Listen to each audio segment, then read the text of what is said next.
All right, guys. We're going to start with Rent-to-HMO. And I don't need a sheet for it because it's just so simple. Okay. When you live in your house, I'm going to give you an example. You're appraising a Rent-to-HMO deal. You live in your house. List me the bills you pay. One person, Moro, let's do that. Yeah, electricity, gas. Okay, so while you're doing this, everyone please write this down. Even though it's simple, you still need to write this down. Electricity, gas. Yeah, gas. Internet. Water. Water. Utility. Yeah, utility. Yeah, internet. Wi-Fi. Yeah, Wi-Fi. What else? Council tax. Oh, yes. If it's a flat service charge.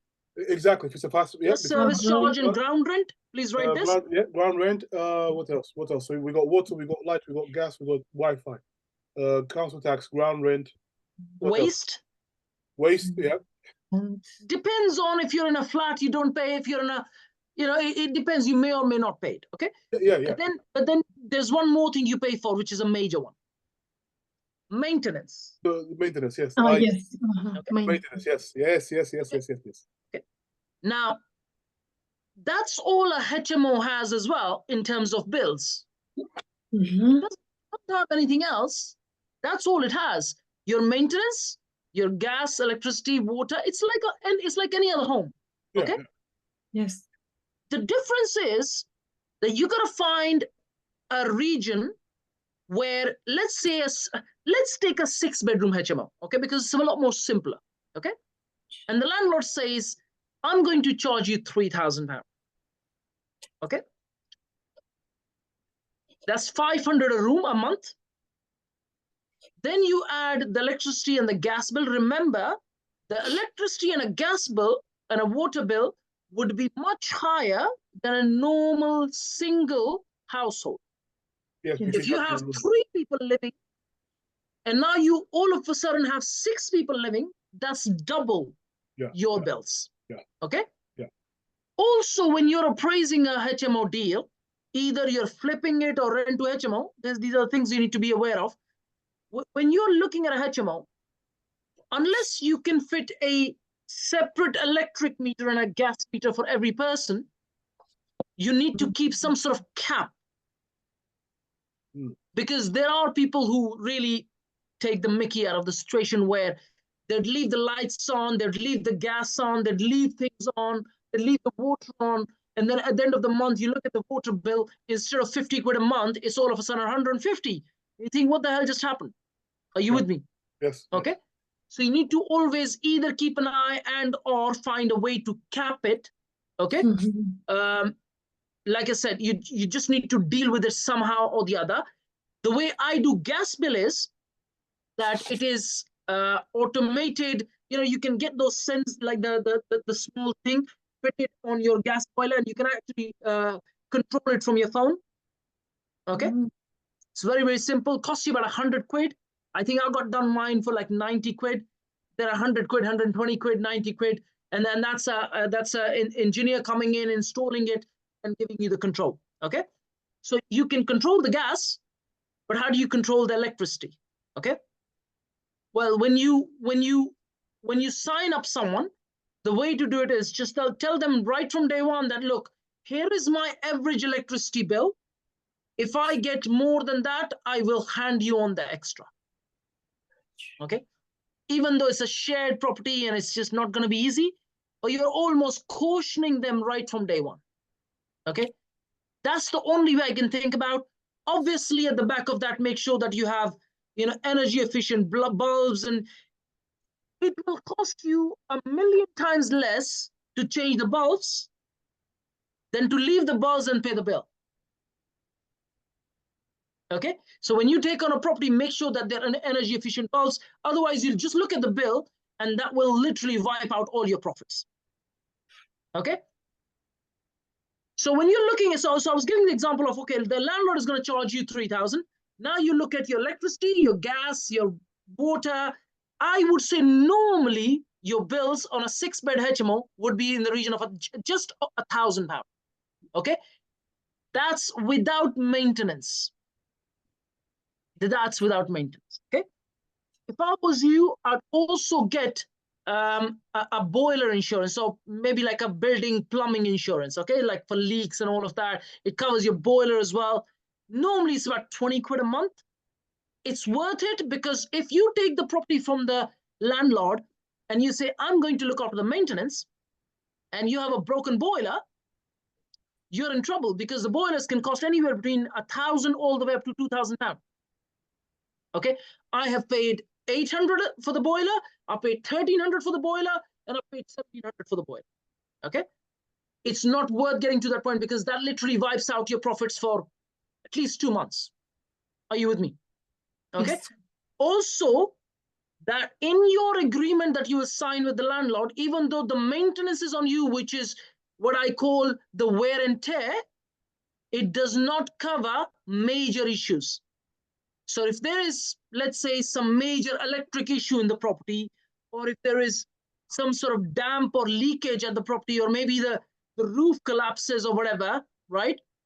You're not taking all of that on you. Yeah, because that does not fall under regular maintenance. Yeah, that's not regular maintenance. Yeah. That kind of stuff can cost you tens of thousands sometimes, and that means you're in trouble. Okay, so you only take on you just the brick and mortar basic maintenance stuff. Okay, and all of this goes in very clear wording in your agreement. Okay, what you call the wear and tear stuff. Okay, if a wall is colored upon, then yes, you will get it painted. Okay, but if the wall really collapses, it's not your problem. Okay, it's maybe the property is old, the structure has issues. That's not your problem. Okay. Okay. If a storm comes and the roof is gone, you can't work on that. That's going to cost you 20, 30 grand. Okay. Yes. So I was saying it's going to cost you about £1,000 in bills. Let's say another maintenance wise, 100 quid, maybe 150 quid. So you're looking at little over £4,000. The overall cost of this is a hypothetical scenario. You know, it all will depend on the region that you are in. Okay. You should be able to at least take 5,000 from that HMO. Minimum. So if you look at a 6-bed HMO, sorry, I'm going to sneeze.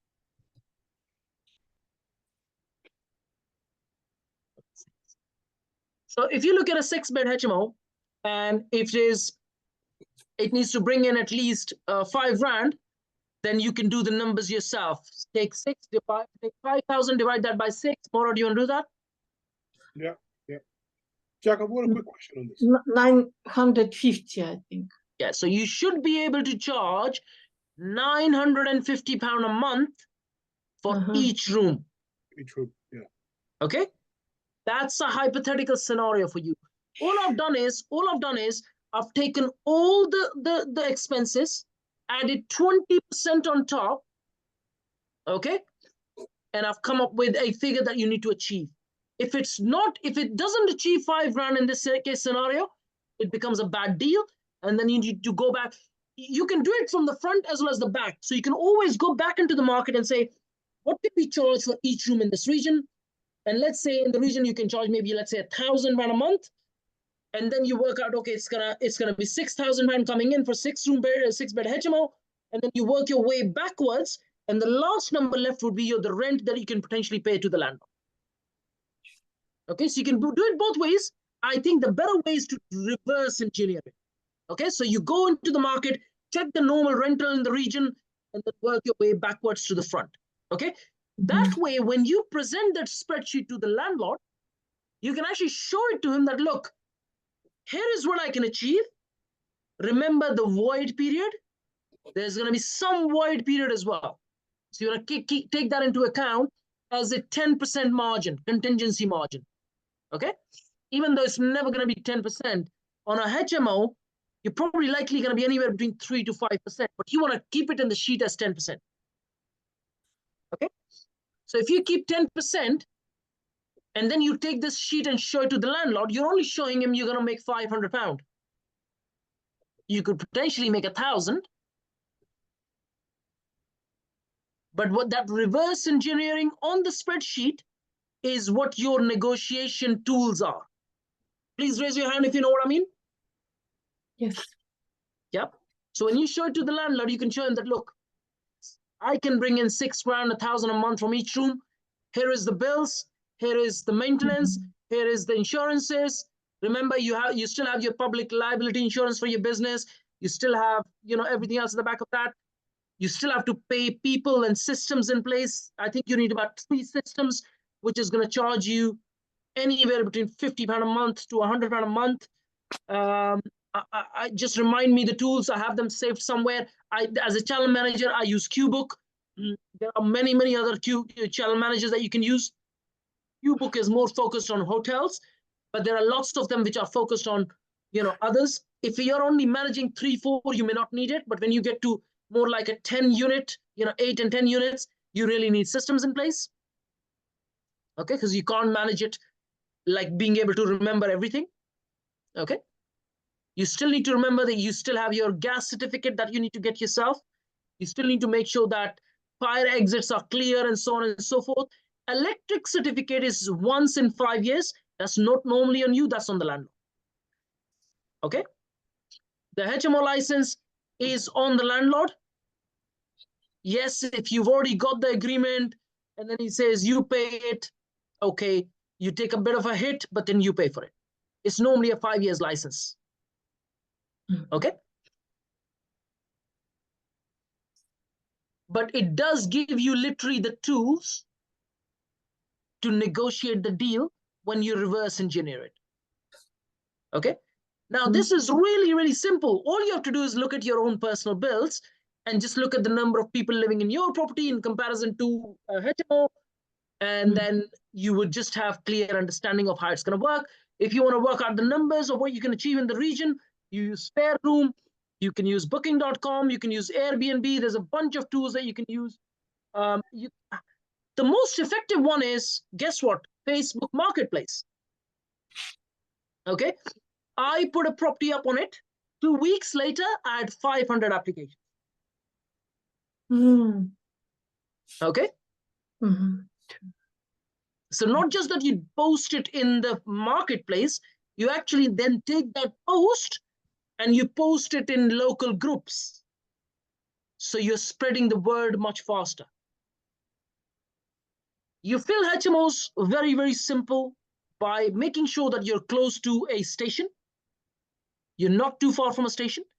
You're in a region where there's lots and lots of employment. Please do not go for, don't make simple errors.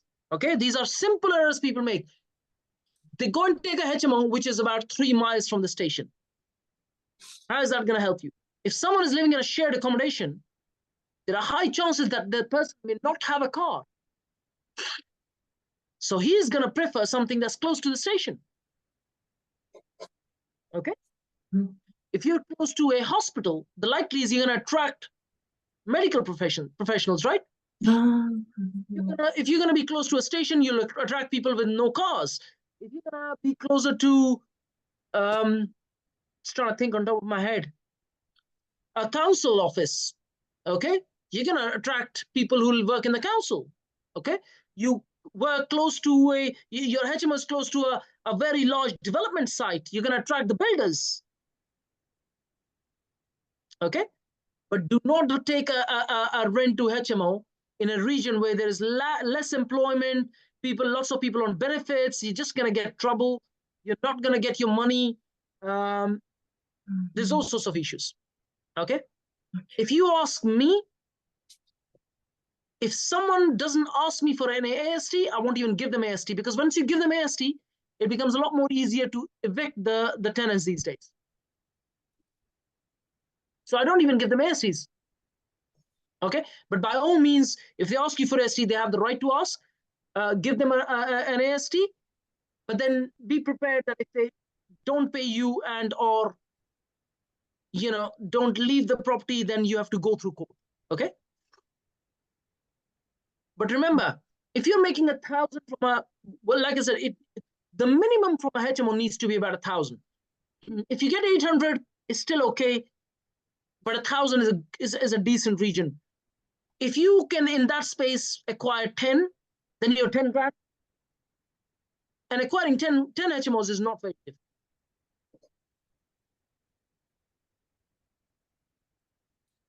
Any questions?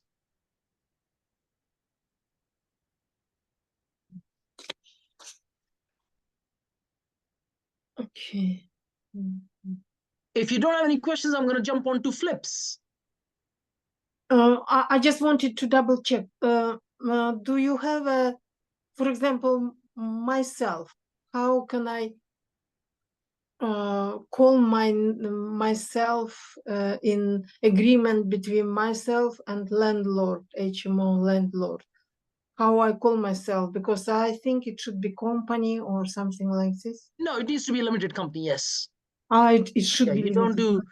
do nothing on your personal name. You do Uh-huh, nothing on your limited personal name. company.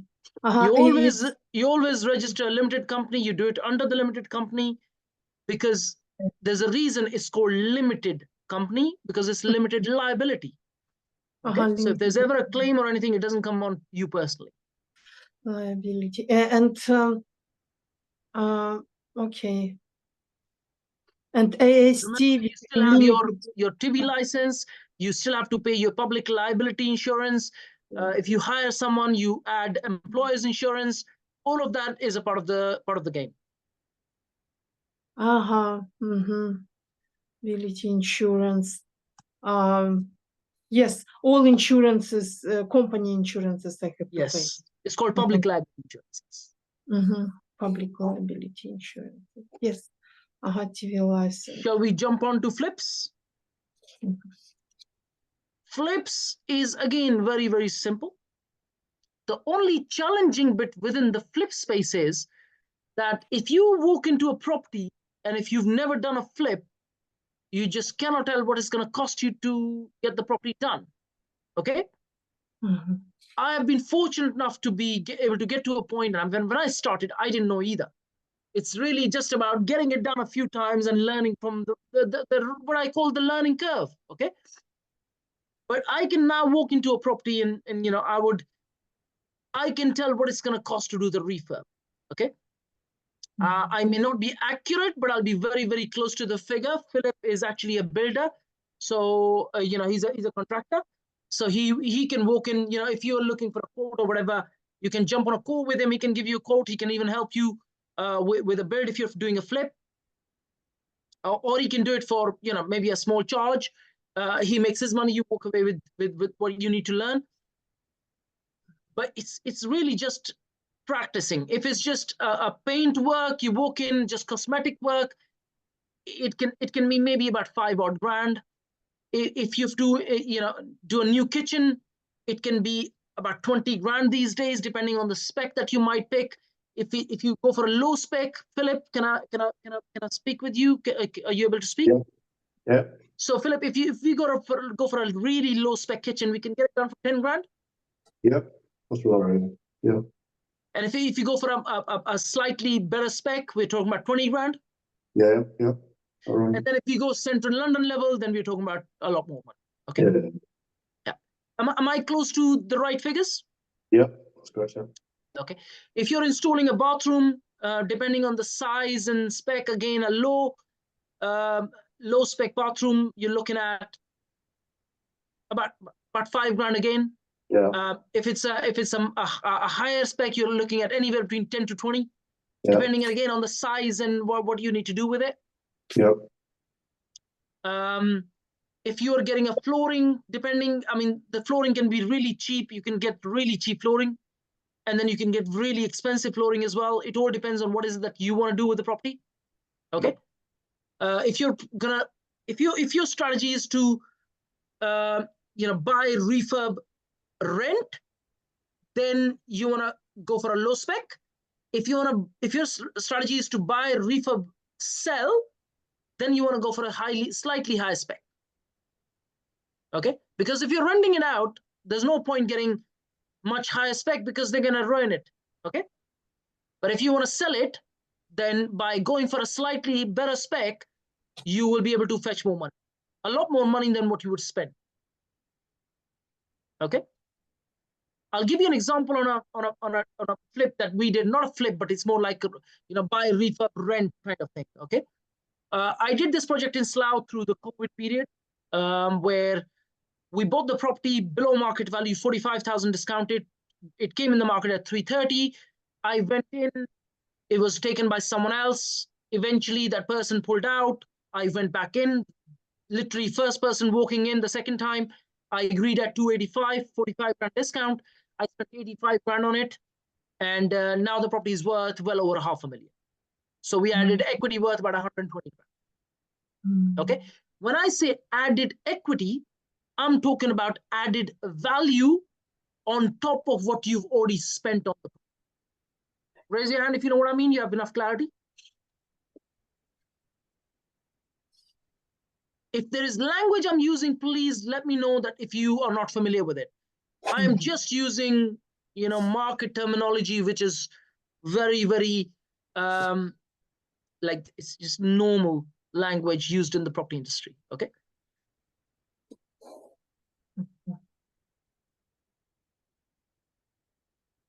You can do a flip.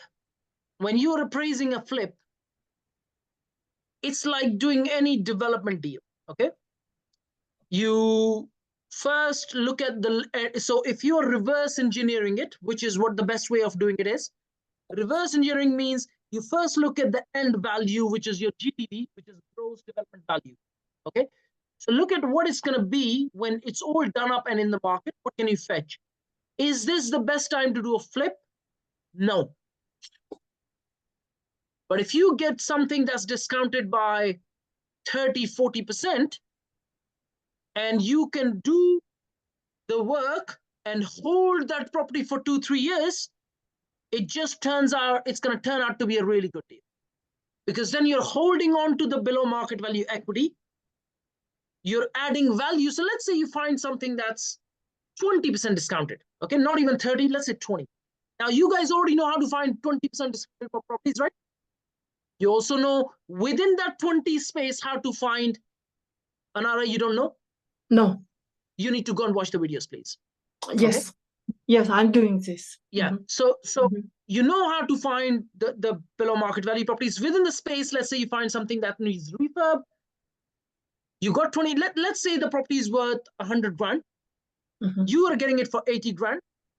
You walk in, you spend, let's say, 40 grand on it. Okay. Now the cost to you is 120. Let's say another 5 to 10 grand in legals and bits and pieces. Let's say 130 grand. Let's say the end value is 160 grand. Okay. Remember, when you bought it, you got 20 grand discounted. So you only paid 80 for it. Okay. You spent about 30 grand. That's 110. You've just made yourself 50 grand. Yes. Okay. In most cases, please write this down.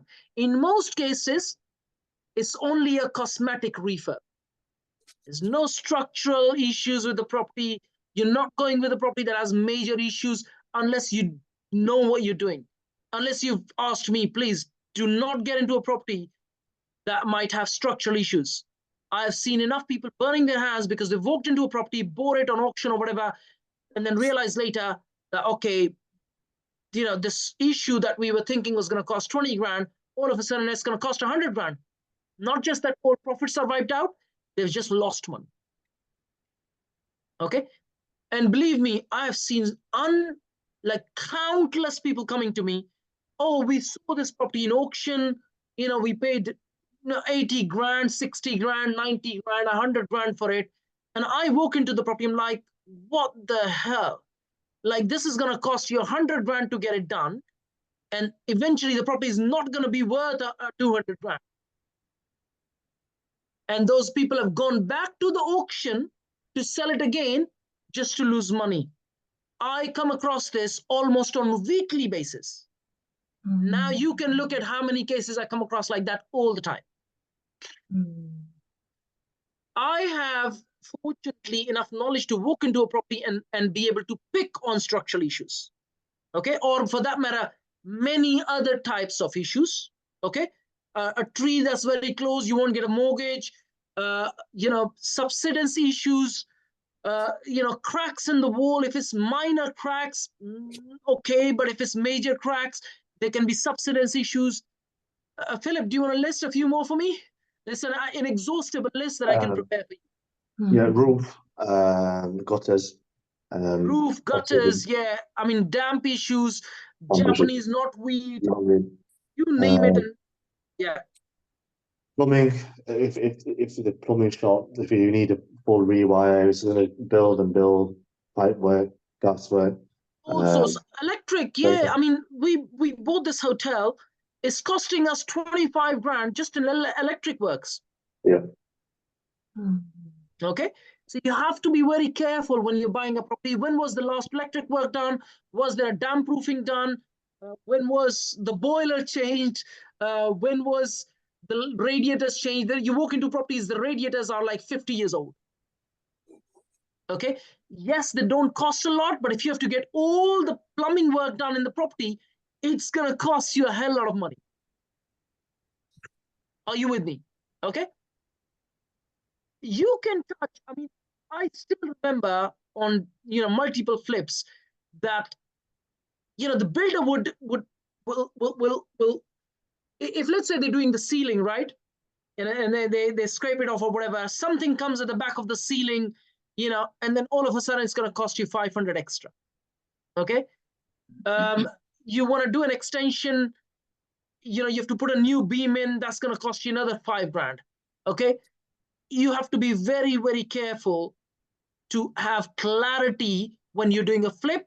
And the only way to be able to get to this point is either you gain experience by this learning curve or bring a builder who has really good knowledge and can pick on most major issues, if not all minor. Okay. But the point I'm going to be making is that when you're looking at appraisals, you're reverse engineering it to make sure that you have enough profits, which is your end value, and then you put in your purchase price, your stamp duty, your cost of refurb, your finance cost. Okay. Finance cost wise, it comes in multiple layers and multiple products. You can look at a refurb product, which can potentially bring you 80% of the total cost.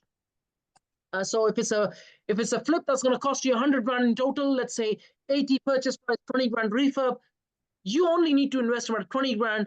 You can get a refurb loan that's going to bring you 80%. That's 80 grand. Okay. That's normally in flip cases, the best product.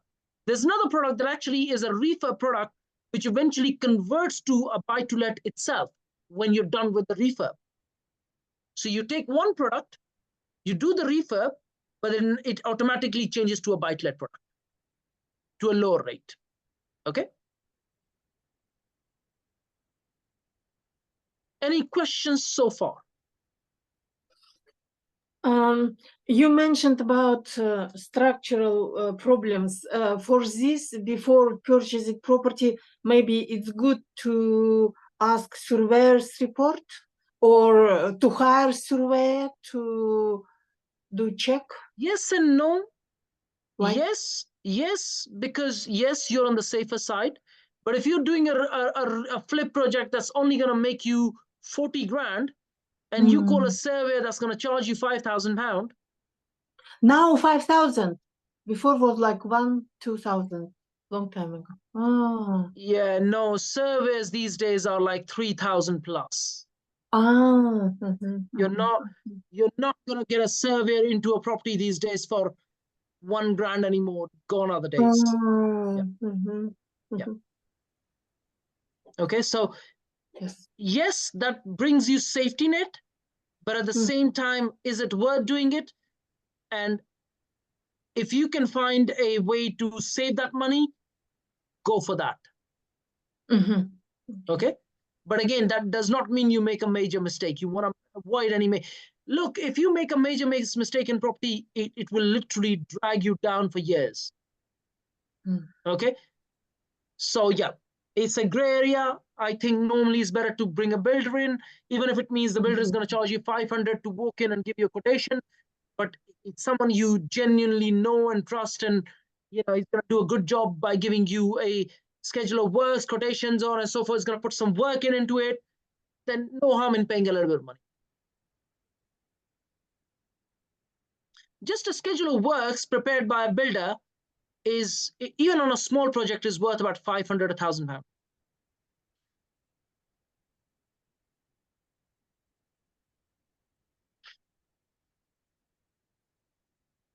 Any questions so far? Yeah, Jack, Remember, can I, would it be okay to share with the group Rent-to-HMO analyzer, because it allows all the breakdowns of you know you were yeah, saying. please do, please do, please do. It's just super simple. I've got one ready. Oh, you have, yeah, just share it, please. Yeah, and also, Jack, another question was, Jack, would you recommend getting a cleaning service on a HMO, or would you speak to the tenants to do it themselves? I would insist on tenants to do it themselves, Okay. unless they're paying me a premium. Right. Okay. Okay. I am not going to take money from my profits for someone to sit lazy around and not clean their room. Gotcha. Okay. Okay. So yes, depends on the area, Moro. Yeah. Yeah. Depends on the area. So imagine if you are in a region like Central London or even Greater London, you're in Watford. I don't know. Depends on the area. Let's say you have all the doctors in your HMO. Right. The answer is yes. Okay. Okay. Okay. If you have all professionals in your HMO and they're making 100 grand salary and they're prepared to pay you 1,300-1,400 a month, 1,200 a month for a room, Yeah. the answer is yes. Yes. Because then you're making more money. Right. Right. Yes, and you can bring in a cleaner once a week or whatever and just pay extra money, but then you're making more money. But Yeah. again, like I said, it all depends on the region, spec of the property, all sorts of things. Yeah. Okay. Mhm. Okay. Any other questions? Okay, here is the interesting bit, which I feel like I want to share it with you, okay? Doing a flip is really easy, like it's not tough, okay? Yes, builders do give you, trouble. Yes, plumbers don't turn up. Yes, electricians, don't turn up and you have to contact 20 before at least one turns up. It's all a part of the game. But flips are not very difficult to do, okay? I mean, I was checking just this morning in Slough, for example, because that's my local region, and there's a bunch of properties, okay?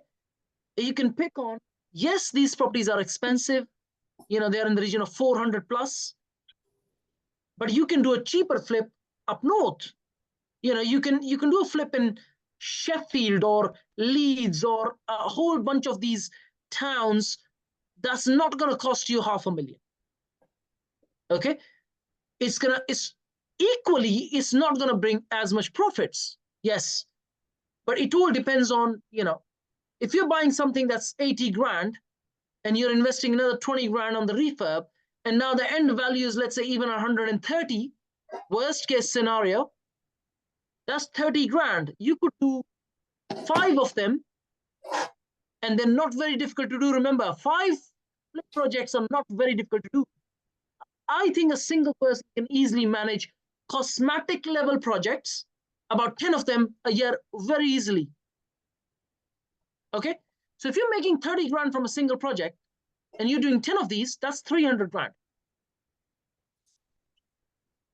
Okay, so you can actually line up investors who consistently invest in these projects. You look after the project, you give them,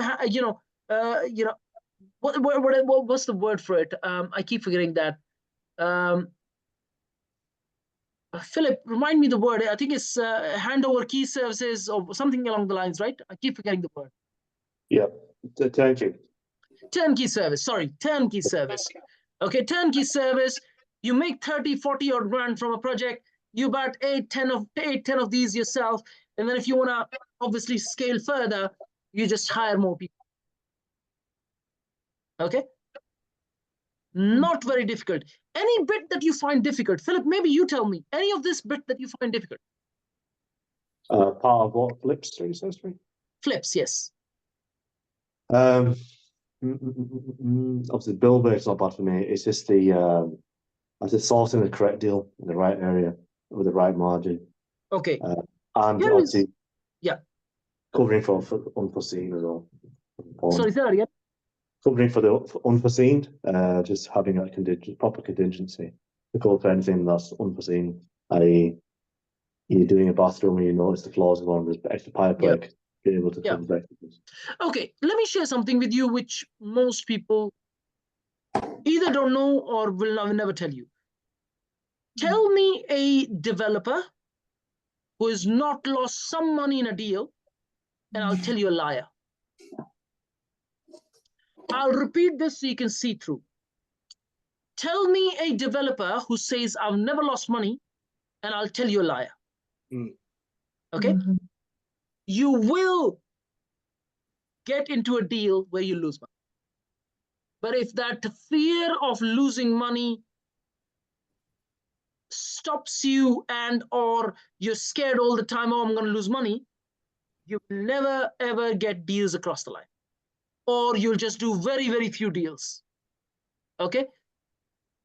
You just need to get into the deal and get the deal done. There are times I've seen a deal that has been signed for, turns out to be a break-even deal, that means zero profits, and then the market is rising, and by the time the refurb is done, the market has gone up by 15%. And I've seen where people have gone into a deal with a 25% margin, market has gone down by 15%, even though they got everything right. Market ups and downs are not in your hand. The market has gone down by 15%, and all of a sudden, only 10% profits left. Okay, this applies to development deals as well. I came across a deal which I was a part of, where literally we walked into the deal. We ended up paying about $500,000 just in finance cost. The amount accounted for was only 200, as in the sense we put in the appraisal 200. We ended up paying $500,000, 300 grand more in finance cost. Because the market was rising, we still ended up making about 23% profit margin. So one thing went against us, while another thing went in favor of us. Both almost, you can say, beyond our control. Okay, the project took longer, the builder had pulled out, there was issues with the builder, there was all sorts of things, but then eventually turned out to be a 23% profit margin deal. It was a 4 million GDV project. Okay. Jack? Yes, Jack? yes, Grace. Would you advise that if you want to do a deal, obviously London is very expensive now, Yeah. And you probably go up north. How would that be? Can you just stay here and go up north? Because obviously, if you have never done this before, you will have. It all depends on, Grace, it all depends on how much money you have or what kind of investors you have lined up. Because if you don't have an investor that has literally, 400 or 500 grand sitting around, you can't do a flip in London. Yeah, that's what I mean. That you obviously. Yeah, it depends. So you go up north. Yeah, so it depends on the money you've lined up. So I'll give you an example, okay? If let's say you have 200 grand, and let's say you're looking in and around the Greater London area, yes, you can do a flip with 200 grand. You buy something let's say the purchase price is $500,000, and you only need about 35% on a refurb loan or a bridge loan or a development loan, depending on a few factors, which category it falls into, but you need about 35%. On a $500,000, 35% is only what, 160, 170 grand. And let's say the stamp duty legals are out, let's say 200 grand, and then you can get all the money for the refurb in full. So you only need about 200 grand to do a flip deal in Greater London. While if you were doing this in Central London, you need about £500,000, £1 million, depending on the price. And then if you're doing the same project in, let's say, any of the up north towns, you can do it for as little as, 40 grand in your pocket or 50 grand in your pocket. So would you advise to do this with an experienced, somebody who has done it before, or because if you want to joint venture, for example, would you advise to do it with someone who have done it before? Yes and no. Or there is never a right and wrong answer, Grace, here. Yes, if you are scared that you're going to make a mistake, you find someone who's experienced in JV and maybe find a builder who's going to maybe slightly charge you more but has experience and do a JV, or it all depends on you. If I was doing one now, I don't need anyone behind me to tell me what needs to be done. At least in most cases. I am not bragging. You always can overlook things. Even I can. Okay, but at the same time, the chances of me making a major error are less. I'm not saying it doesn't exist. I can still make a major mistake, but it's a lot less likely. But if you're doing it the first time, to come back to your question, if it's a small cosmetic refurb, no. If it's a bit more, maybe just do a JV with a builder.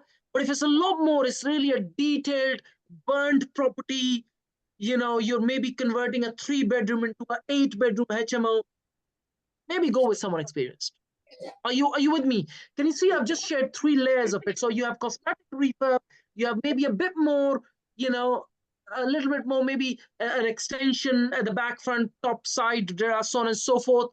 You maybe do a JV with a builder, or if it's a lot more, then yeah, maybe with an experienced builder. Always go for an experienced builder. Please do not never go for a builder who doesn't have enough experience. You're only going to lose money. But if it's a really detailed project, conversions and so on, go for someone who has a bit more experience, especially on your first project. Just the last one Yeah. on this, Jack.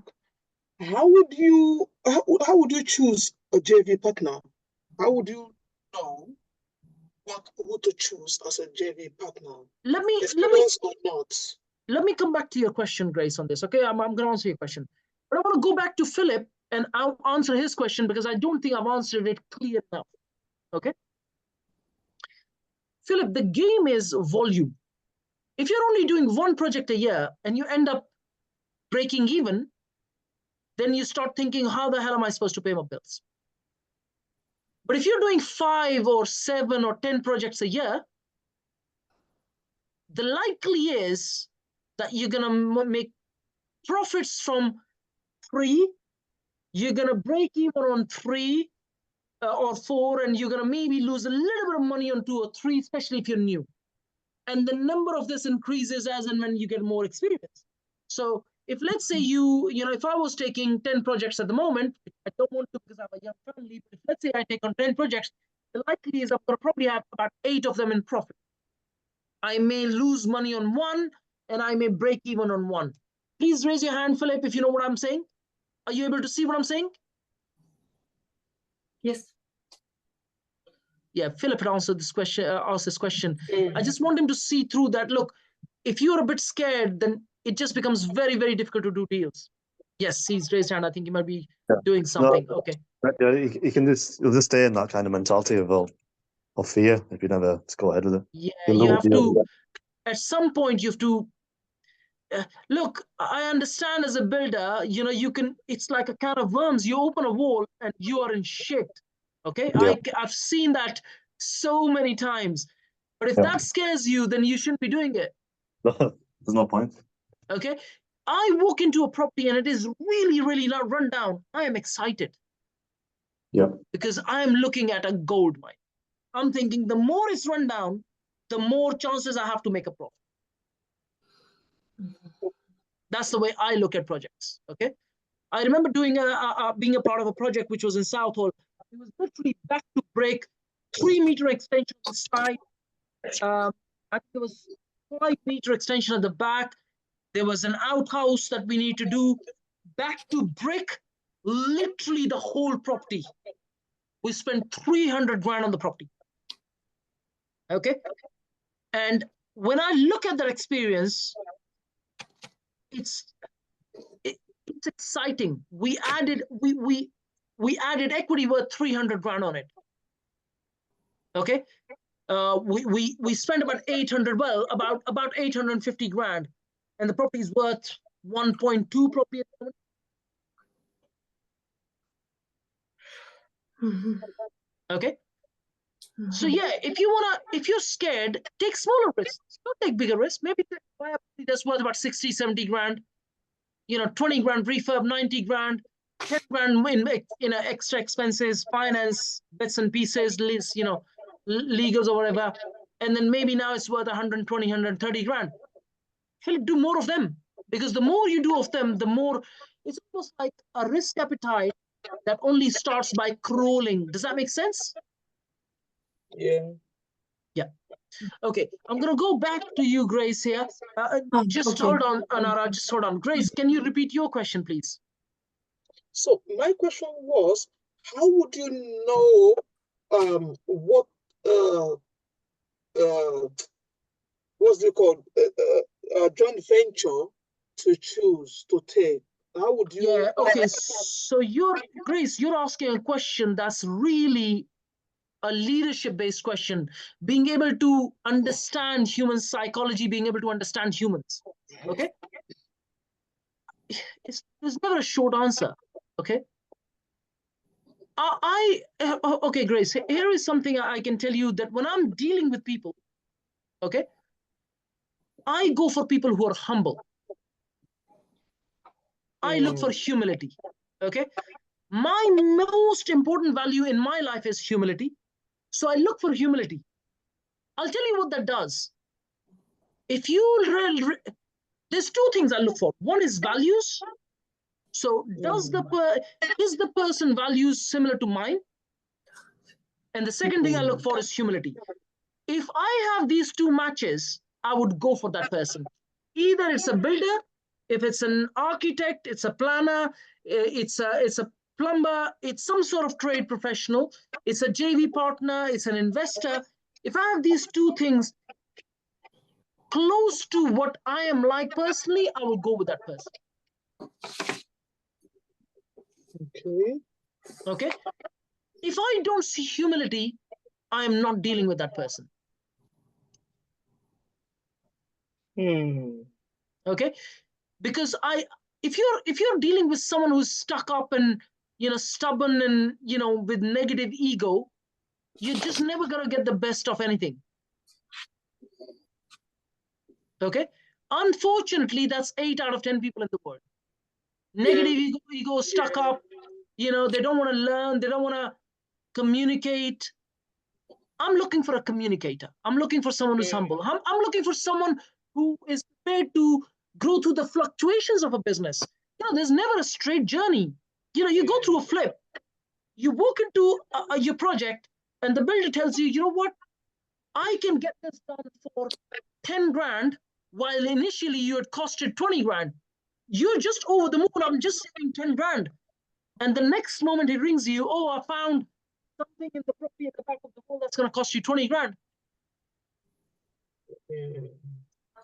You want to work with someone who can understand and is adaptable and is okay with the fluctuations in the game. Okay? You can lose 5-10 grand pretty quickly, and you can make 5-10 grand pretty easily. I'm talking about smaller projects. If you look at bigger projects, $500,000 plus, you can lose 100 grand easily, and you can make 100 grand pretty easily. Okay, I'll tell you another project that I was a part of. We did, obviously, this Wembley one that I was mentioning. We applied for planning permission for a penthouse after building the 8 units. So 6 flats and 2 semis.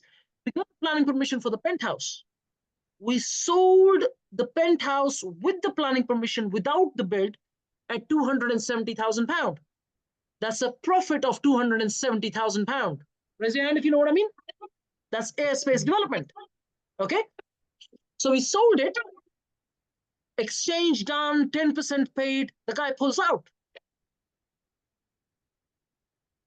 The market changed. Now no one is prepared to buy. Now we have to do it ourselves. Can you see where I'm going with this? Ups, downs, be prepared for it. If you're not in the wrong game. Yeah. But the more experience you get, the lesser mistakes learning curve becomes. Does that make sense? You can then see through problems that that might arise beforehand. Okay, so Grace, going back to I hope that answers your question to some extent. I can promise you one thing. Your answer is in a lot more detail if you watch the 190 hours of videos. Okay, I have covered leadership, persuasion, creativity, strategy in a lot more detail in the 190 hours of videos. A lot more detail. In smaller clips and smaller bits in every other video, but there's a lot more leadership covered, which you do need. If you don't know how to lead people, I have come across, unfortunately, a lot of people who are very skilled at what they do, the technician part of them, but they're really bad leaders, so they really struggle. So if you don't know how to find the right JV partner, you don't know how to find the right builder, you don't know how to find investors, you don't know how to lead these people, that means get them to do what you want them to do, you're just going to struggle. So you need to learn all of this leadership skills. Okay? And I promise you this. If you watch the 190 hours of videos, an hour a day, 6 months later, you will learn 90% of what it is there to be to be able to learn about property, about strategy, about leadership, about persuasion, more than 90%. But at least I tried my best to give you an answer so you can see how humility, values. What are my 3 top values so you can see through, okay? My 3 top values are, number 1, my health. Second is family. Okay? And the third is, career, or you can say proving it to myself. Okay? A big reason behind me doing these sessions is I am trying to prove myself to myself. Does that make sense? Okay? Because when I'm teaching, I have to dig deeper into the subject, otherwise I can't teach. And the more I dig deeper into the subject, the more I have more clarity myself. Okay? And it's not easy, I promise you. If you ever get to, whenever you get to the point of being able to teach, you will see that it is tough. You have to literally answer questions which can be a lot more deeper than you may have an answer to. Okay? And then there are times when you ask a question, someone will ask you a question you have no answer to. Moro asked me questions the other day. I said to him, I don't know. Okay? But it takes a lot of character to turn up to someone and say, look, I don't have an answer to this. Okay? A lot of people are in this ego where, they'll give you a rubbish answer, but they'll still give you an answer. I'm very, very clear. If you ask me something, I don't know the answer, I'll tell you I don't know the answer. But I promise you, I'll go and find the answer.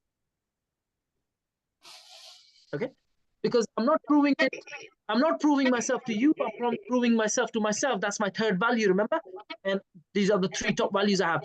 Going back, when I work with builders, JV partners, investors, so on and so forth, I'm looking for these. I'm looking for someone who values family. I'm looking for someone who's humble. I'm looking for someone who looks after themselves. Okay? If I see someone who's not a learner, I see someone who's not a communicator, I'm not dealing with that person. Okay? If there is ever an issue, that person can sit with me and discuss. That's the question. Okay? Any other questions? We're going to jump on to development deals. Please, I have a question. What are my steps? I saw rundown property in the location. It looks like no one doesn't live there. What are my steps? Go and view the property. Firstly, I have to find out who is the owner, because it looks no one doesn't live. I have to go to land registry to find owner. You can do that, yes. Yeah. Owner. Yeah, you can do that. Ask neighbors. Then I have to write him. Ask neighbors, write to him, knock door, call. Look, I get asked this a lot. How do I connect with landlords? Land registry. Do whatever it takes. Okay. Do whatever it takes. Okay. Even if it means you're knocking cold doors and getting smashed on your face. Okay. Do it. Look, no one is going to come and pay your bills. You have to pay your bills. Yes. No one is going to come and look after your health, your family. You have to do it yourself. Yes. If you have to do it yourself, you learn to knock doors. Yeah. You learn to reach cold people. Okay. This is a skill and a half, and I promise you, it will serve you for the rest of your life. Good. And a second question I wanted to ask about if it will be overseas investors. Yes. What are the rules for overseas investors? How I know they have to give like proof of their funds? So here is a challenging bit when you're dealing with investors in general anyway, especially with overseas investors, which is your anti-money laundering. Yes, anti-money laundering. So you can't do that. Okay. Your solicitor would do that for you. Okay. But you have to take them through anti-money laundering. And they have to be prepared to go through it, because I know investors who just would refuse you point blank. We don't want to do it. If they refuse you, you know where the money is coming from. Okay. But, So, but if but if they agree, then you have got the right money. But you have to take them to anti-money laundering through your solicitor. You have to. So when you're dealing with investors, you have to go through this process. I actually have the form somewhere. It's probably on .gov.uk as well, not .gov. You're probably on the FCA website. You have to take them through. Are they sophisticated investors? Are they retail investors? Or are they? I think there's 3 layers to it. I keep forgetting the names. But there's the retail investors, sophisticated investors, and high net worth. High net worth. High net worth, yeah. So you have to take them through this process. If you don't, you can actually get in trouble later. No, of course, only you have to take them through this process. Of course. Okay. You'll find this form. You'll find this form on the FCA's website. I have somewhere. I already have. The main thing when you speak to new people who could be investors, I have to ask. It should be anti-money laundering documents. Yes. Filled in. Okay. Good. Good. Yes. Next step is development deals. If you go back to the sheet that I shared in the group, in the WhatsApp group, that's an appraisal. Appraisal is again reverse. Remember, always reverse engineering. That means you start with a GDV, which is gross development value. And then you put your cost. That means your purchase price, your stamp duty, your legals. Then you put in the construction cost or the build cost. Normally, depending on where you are, it can be anywhere between, if it's, let's say, new build, it can be anywhere between 150 a square foot all the way up to whatever that might be in the region. In Greater London area, at the moment, it's up about 200 a square foot. Okay. If you're up north, you can get it done for about 150 a square foot. If you're in central London, I've seen houses that are, I've seen appraisals where it's about £1,000 a square foot. That's in central London. Okay. So it all depends. 500. 1,000 a square foot. But that's in central 1,000 square in central London. Yeah, no, it can be a lot more than that. I'm just giving you an example. Okay. So you really need to look at the region, do your research, what kind of spec is required.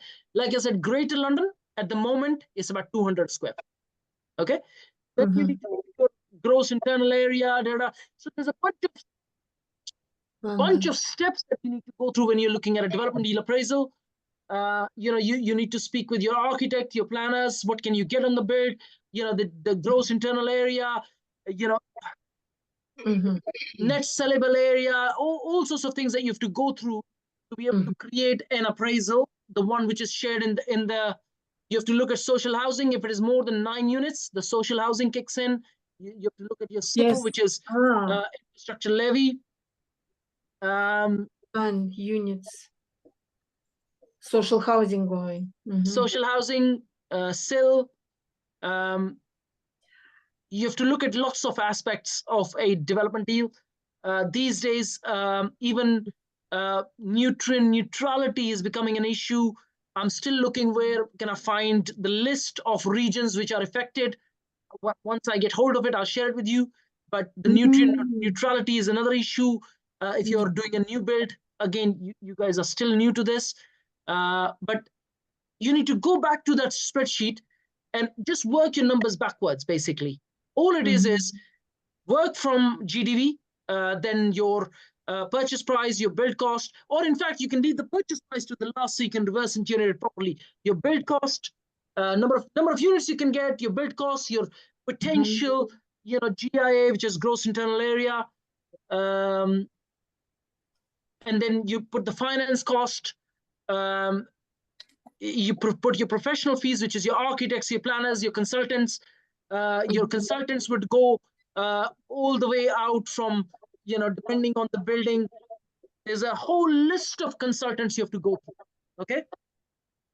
Either it is a noise consultant, either it is a ecology consultant, either it is a whole bunch of there's an inexhaustible list of consultants you have to go through. By all means, ask me at some point and I'll get you the list, but you really have to go through everything to make sure that, your party was surveyor, you really have to pay everyone, and that all goes into professional fees.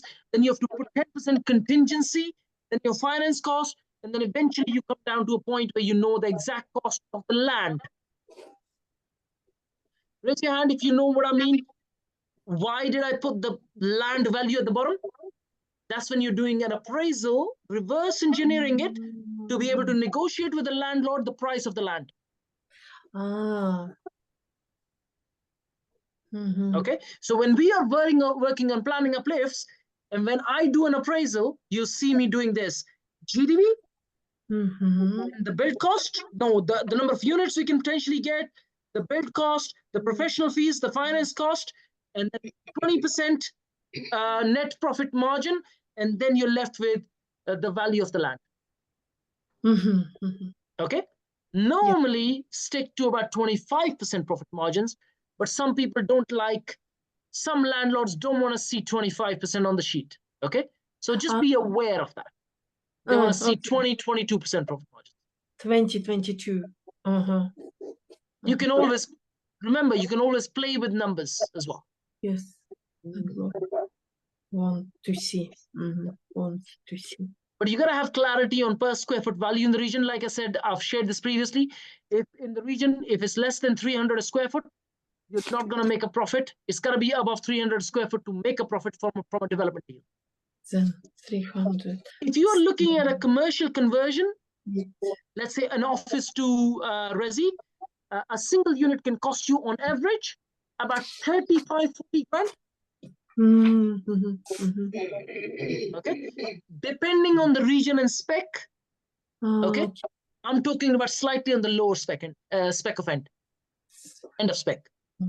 If you took a medium spec, you're looking at about 45, 50 grand.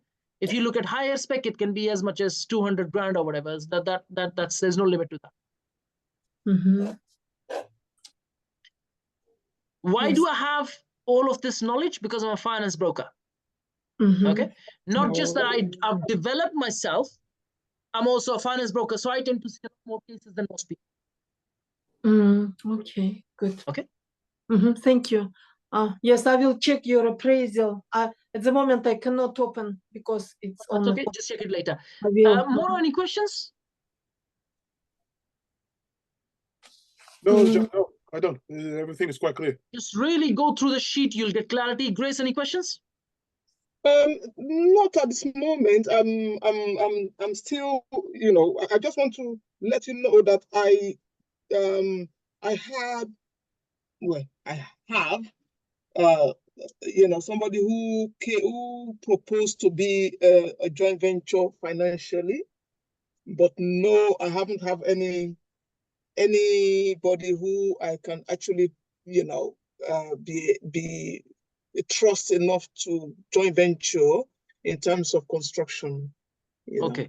Well, if you have any, maybe you can let me know. Which region are you talking about? To be sincere, probably up north where it's cheaper. I mean, I'm still starting. As I already said to you, I'm inexperienced, of course. So, Grace, we have someone called Paul Tinker in the group. He actually teaches about project management. So construction, project management. Okay. He is connected with lots of people around the country that he's taught to. So if I was to give him a shout, the likely is he will be able to find someone who has been his student, and then he has collaborated with them to get projects done. I see. He's a part of the inner circle. Okay. And I'm also connected with lots and lots of builders up around the country. So the likely is we can find someone. Okay. Yeah. Okay. Any That'll questions so far? be lovely. That'll be lovely. Any other questions so far? Anara, any questions? No, everything is. Good stuff. Guys, that's today's session. I think one of the things that I'd like to cover before I go is how to fill a room. I think seems like a lot of people are struggling with that. Okay. Let me just stop recording.